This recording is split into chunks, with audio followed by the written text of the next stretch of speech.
အားလုံးပဲမင်္ဂလာပါရှင်ဒီနေ့ကတော့ပြည့်စုံကောင်းမွန်တဲ့ CV Form တစ်စောင်ကိုဘယ်လိုရေးသားရမလဲဆိုတာတွေကိုပြောပြပေးသွားမှာဖြစ်ပါတယ်ရှင်အလုပ်စလျှောက်တော့မယ်ဆိုရင်လုပ်ငန်းရှင်မန်နေဂျာအင်တာဗျူဝါအစရှိသူတွေနဲ့အရင်ဆုံးထိတွေ့ရတာကတော့ CV Form ဖြစ်ပါတယ်ရှင်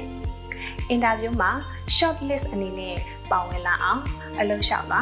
CV Form ရေးသားပုံကအများကြီးအရေးပါပါတယ်ရှင်အဆင့်1အနေနဲ့အလုပ်လျှောက်သူရဲ့ general information ကိုပြည့်စုံအောင်ဖြည့်စွက်ပေးပါမိမိရဲ့အမည်ဝိသက်ကနေအဖအမည်လူမျိုးမှတ်ပုံတင်အမှတ်နေရာလိပ်စာအိမ်အောင်ရှိမရှိဖုန်းနံပါတ်အီးမေးလ်အစရှိသူတို့ကိုပြည့်စုံစွာဖော်ပြပေးပါ update ဖြစ်တဲ့တပ်ပုံကိုတည်တည်ချာချာကပ်ပေးပါအဆင့်2အနေနဲ့မိမိလျှောက်ထားလိုတဲ့ຢာတွေကိုတိတိကျကျတည်တည်ချာချာဖော်ပြပေးပါ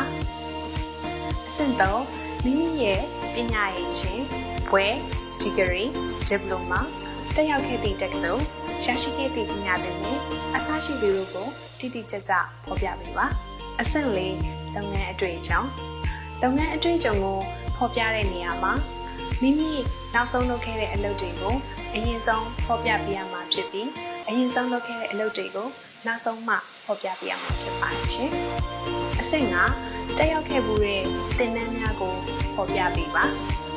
မိမိတက်ရောက်ခဲ့မှုတဲ့သင်တန်းအမည်ရရှိခဲ့တဲ့ certificate diploma သင်တန်းကာလစသည့်အချက်အလက်များကိုပြည့်ပြည့်စုံစုံဖော်ပြပေးပါ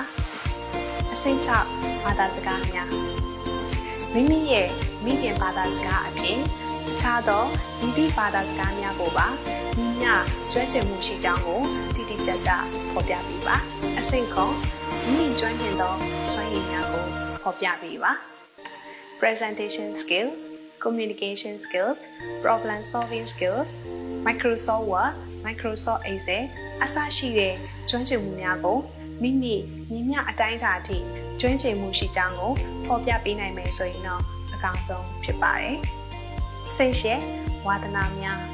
မိမိအနေနဲ့ညီသည့်အပိုင်းတွေမှာဝါသနာပါတယ်လဲဆိုတာကိုဖော်ပြပေးပါအဆင့်ကို recommendation letter မိမိရဲ့အရင်လုပ်ကိုင်ခဲ့တဲ့အလုပ်သို့မဟုတ်အခုလက်ရှိကုမ္ပဏီကနေ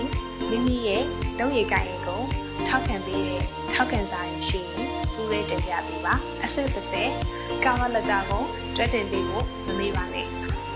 cover letter နဲ့မိမိကိုယ်ကိုမိတ်ဆက်သောအကြောင်းအရာတချို့ကိုဖော်ပြပေးပါအခုပြောသွားတဲ့အဆင့်စိတ်ချက်အပြင်နောက်ထပ်သတိထားရမယ့်အချက်တစ်ချက်အနေနဲ့ကတော့ online ကနေ email နဲ့တစ်ဆင့်အလုပ်ရှောက်မယ်ဆိုပါစို့အဲ့ဒီအခါမှာမိမိရဲ့ CV Form ကိုဓာတ်ပုံရိုက်ပို့တာမဟုတ်ဘဲ PDF ဖိုင်နဲ့ပို့ပေးဖို့အကြံပြုပါရစေဒီလိုအချက်လက်တွေနဲ့ပြည့်စုံနေမယ်ဆိုရင်ပြည့်စုံကောင်းမွန်တဲ့အလုပ်ကိုင်တွေရှောက်ထားဖို့အတွက်အဆင်သင့်ဖြစ်နေတဲ့ CV Form တစ်စုံကိုရရှိမှာပဲဖြစ်ပါတယ်